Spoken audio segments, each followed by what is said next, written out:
மாண்புமிகு பேரவைத் தலைவர் அவர்களே, பாட்டாளி மக்கள் கட்சியினுடைய நீண்ட நாள் கோரிக்கை, ஏன்னா சட்டமன்ற உறுப்பினர்களுக்கு வாகனம் வழங்க வேண்டும் என்பது மனதார பாராட்டி வரவேற்று, அதுவும் முதல் முறையாக இருக்கக்கூடிய பொருளாதாரத்தில் பின்தங்கி இருக்கக்கூடிய சட்டமன்ற உறுப்பினர்களுக்கு வாகனம் மட்டுமல்ல, அதற்கான எரிபொருள் மட்டுமல்ல, உதவியாளர்களுக்கும் சேர்த்து வழங்கிய மாண்புமிகு தமிழக முதல்வர் அவர்களுடைய அந்த எண்ணத்தை மனமாற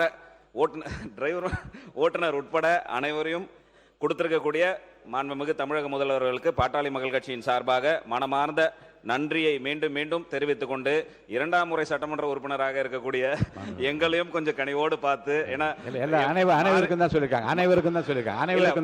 வாகனம் என்பது முதல், ஏன்னா மாரிமுத்தானெல்லாம் கோச்சிக்கிறாங்க, எல்லாருக்கும் தான், அனைவருக்கும் தான் சொல்லியிருக்காங்க. வாகனம் அனைவருக்கும் தான். முதல் முறை சட்டமன்ற உறுப்பினர் இல்ல அனைவருக்கும் கோபி.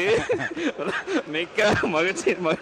நன்றி. அனைத்து சட்டமன்ற உறுப்பினர்களும் நன்றியை தெரிவித்துக் கொள்கிறேன். சிந்து அவர்கள்.